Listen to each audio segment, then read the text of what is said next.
إذا العملية هي عملية زرع كلية. زرع كلية من أب إلى ابنه. حاليا يتم دونك أخذ الكلية، تحضير تشريح الكلية والأوعية الدموية من الأب.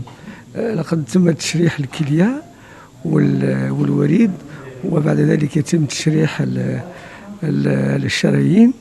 وبعد هذه العملية هذه الكلية والأوعية الدموية تنقل في الصالة المقابلة إلى الابن. إنسان مريض بالكلى منذ سنتين، وفي عمره 32 سنة. 32 سنة هو اللي مريض، وباباه الأب نتاعو مولا 52 سنة اللي رايح يمد له الكلوة اللي اليوم إن شاء الله نعملوا لها عملية باش يزرعوها له اليوم في المستشفى ابن رشد في عنبة. هذه 30 سنة أنا رحت لفرنسا وقريت هذا زرع الكلى هذا، وبقيت واحد 10 سنين باش نوجدوا روحتنا باش نخدموا الخدمة هذه في الجزائر. Maintenant ça fait 20 ans on a commencé بدينا الجراحة هذه، والحمد لله راهي الأمور راهي تسير كما بغينا. ولكن باش كومون بو ساتيسفير لي بيزوان، باش نكونوها مليح تطلب وقت. لازم الناس تتدرب. يفو لا فورماسيون دي شيروجيان دي زانستيزيست. وهذا التكوين هذا ماهوش غير في الجراحين، كاين الممرضين والزانستيزيست المبنجين، وكاين الجراح. كل هاد الناس يتدربوا. وحنا هنا رانا نجي لعنبة هذا شحال من سنة، 4 سنوات، نجيو نعاونوا ليكيب نتاع عنبة باش تولي هي اوتونوم بالفرنساوية، باش تكون من بعد ما تحتاجناش حنا. تطلب شوية وقت، ولكن راهي الأمور راهي تسير كما يلزم الحال. خاطر الناس باش ينجحوا يلزم يحبوا الخدمة هذه، يحبوا يخدموا، ما كاش مشكل. في القانون الجزائري لازم تعرفون أن المانح الدونور لازم يكون قريب. إذن الأب والأم والأخت أو الأخ، هذا هو القانون الجزائري. وطبعا من مواصفات طبية وتحاليل لازم يكون عنده تشابه في الكريات الحمراء وتشابه في الكريات البيضاء. عملية التخدير تبدأ قبل ما يجي المريض لغرفة العمليات. نشوفوا المريض كي يكون اوسبيتاليزي في مصلحة الكلى، ثم نوجدوه نشوفوا واش لازم ياخذ كأدوية. التحضير تاعو يتم من ليكيب تاع لا نيفرولوجي. احنا اونيساي ناخذوا المريض من قبل ما يدخل من غرفة العمليات، وفي غرفة العمليات تتم عملية التخدير. وبعد ما تتم العملية الزرع، لأنه المريض كو سوسوا لو ريسيفور ولا لو دونور اللي يدي الكلية ولا اللي يمدها، ما لازمش يحسوا بالألم بعد العملية. On prend en charge la douleur, bien sûr, en concertation avec l'équipe de chirurgie ou néphrologie. Alors, les différentes étapes que va suivre le malade, Elles vont d'abord commencer au niveau du service de néphrologie du professeur Atiq. Ils vont faire la préparation de tout le dossier médical du donneur et du receveur.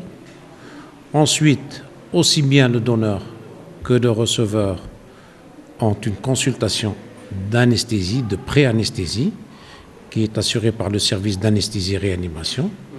À ce moment-là, on a l'avis favorable des néphrologues qui auront préparé le couple et on a l'avis favorable des médecins réanimateurs. À ce moment-là, la veille de l'intervention, le donneur et le receveur sont admis en chirurgie générale au niveau du service de chirurgie générale d'Ibn Rushd et ils ont une préparation. Et le lendemain matin, tout le staff de la transplantation rénale, c'est-à-dire les néphrologues, les médecins anesthésistes, les chirurgiens qui vont greffer, on revoit le dossier s'il n'y a rien de nouveau, s'il n'y a aucune contre-indication à l'acte chirurgical. Et à ce moment-là, les malades sont transférés le matin au bloc opératoire, aussi bien le donneur que le receveur. Chacun est mis dans une salle opératoire à part, séparément, et les interventions chirurgicales vont se dérouler de manière parallèle. D'abord, on commence un peu plus tôt par le donneur. Le prélèvement, il a ses règles, elles sont dictées. Donc, le malade, le prélèvement consiste à, d'une manière générale, couper l'urtère, couper l'artère, couper la veine. Ensuite, le rein est réfrigéré et perfusé par un sérum spécial. On peut aller, bon, en général, c'est 30-45 minutes qu'on peut le voir. اللي يمد الكلوة راه يعيش أكثر من اللي ما يمدش. حاجة تجي مغربة. وعلاش؟ خاطر اللي يمد الكلوة يولي يحافظ على روحه وعلى نفسه. ما يروحش يدير ما يروحش ينقز في الجبال ويطيح دونك يولي يسمى يحافظ على نفسه أكثر من الآخرين. Donc la mortalité, la survie, l'espérance de vie des donneurs d'organes est supérieure à ceux qui ne donnent rien. كل هذه الإتاب، هذه كل مراحل تتم بطريقة متوازية وبمشاركة الجميع، الجراح، الأطباء تاع التخدير والنيفرولوج في وقت واحد، خاصة في البلوك اوبيراتوار، خاصة في غرفة العمليات. غرفة العمليات المختصين في التخدير يهتم بالتخدير، الجراح يهتم بالعملية الجراحية، والأطباء المختصين في أمراض الكلى النيفرولوج يهتموا بالأدوية اللي هي ما تخليش الإنسان يدير ديروجي أو يدير ديروجي. Il faut décentraliser. C'est donc donner l'autonomie médicale, scientifique à toutes les régions. C'est ça le but de ces opérations.